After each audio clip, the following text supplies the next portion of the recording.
Even though the Chronomancer looks super interesting with all of its altering time abilities where you can time freeze and also revert cooldowns and your position, I do think the Chronomancer might actually have problems, because if we take a look at the Ascendancy nodes from the Chronomancer right here, then I am missing one very crucial thing when it comes to the Ascendancy in itself. The Temporal Rift right here actually does the thing where you can go back in time in terms of position, and also the Time Snap resets your cooldowns while the Time Freeze locks enemies in place.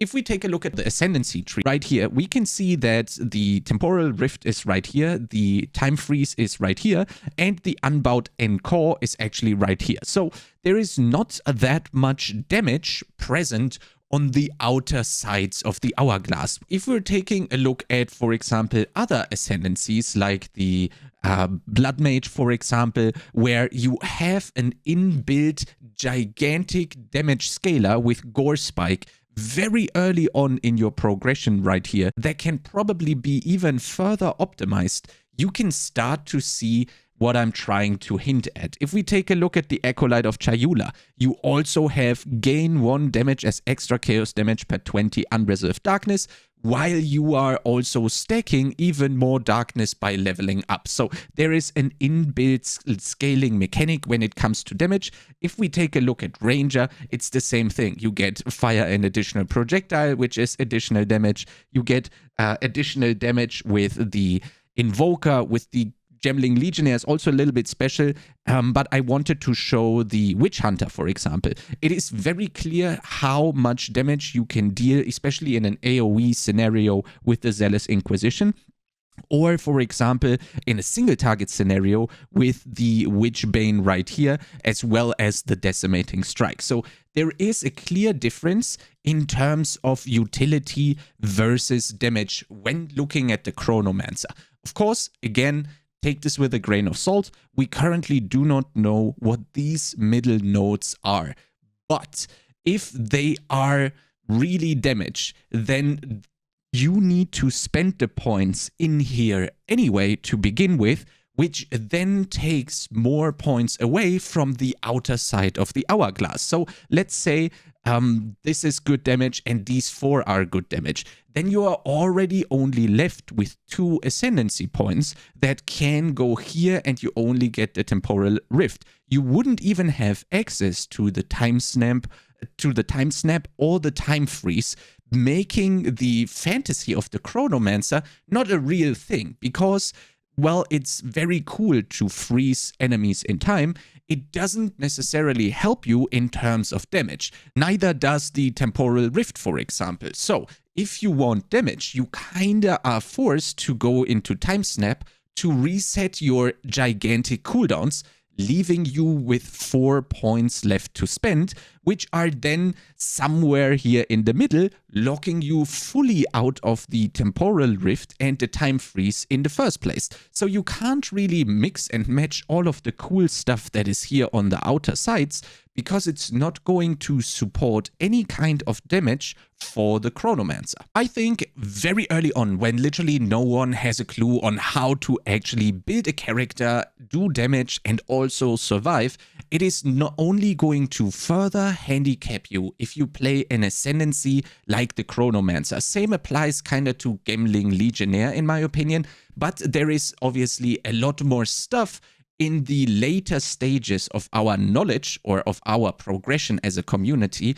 where the Chronomancer and the Gemling Legionnaire are probably going to start taking over, because they have access to such amazing utilities that you can't find anywhere else. So it is, in my opinion, while it's a super cool ascendancy and it's very thematic with the Chronomancer type stuff, freezing the time and actually resetting your cooldowns, I do think for the start of Path of Exile 2, it might actually be a little trap in which a lot of people might actually fall into, because, well, the Ascendancy looks amazing, But if you take a closer look, it is maybe going to hinder your progress actually getting into the late game, because not only do you probably deal less damage than other classes because you haven't yet figured out what the cool combos are for the Chronomancer, but you are also going to have to invest way more in offense than other ascendancies, which is then also going to negatively impact your defense because, well, your points that you actually have to invest into the offense are now not available for your defense anymore. I just want to put this out there just to kind of like have in mind if you're picking Chronomancer and if you are maybe if you're not really interested in trying out a lot of different things to actually come up with the coolest idea or the coolest build for Chronomancer that is also strong, then I would maybe not start out with the Chronomancer, because it might actually be way harder to reach other ascendancies, damage levels, or power in general in terms of offense and defense on the Chronomancer than it is on the classes that I previously showed to you. For example, the Blood Mage, for example, the Deadeye that I just showed, that have this inbuilt scaling mechanic. No matter what you're going to do, if you just stack life on the Blood Mage, as an example, you are actually going to deal damage. Whereas on the Chronomancer, that is not going to be the thing. Again, just a quick video. I wanted to kind of warn you that if you go Chronomancer, you need to keep this in mind. There is 100% someone going to be that is going to figure out something crazy, but if you think you are not that person or you can't find the person to follow, then I would actually advise against the Chronomancer, because if you want to go to endgame and you want to play a crazy build, I think it's going to take a little bit of time to actually understand how the Chronomancer can actually get to the point where it's going to outshine every other class. But I do think that the combination of all of the cool stuff on the outside is then going to lock you out on the inside. You will have to see how this is going to evolve. If you like content similar to this, there is much more coming up in terms of Path of Exile 2. Then I suggest you subscribe to the YouTube channel, and I'll see you next time.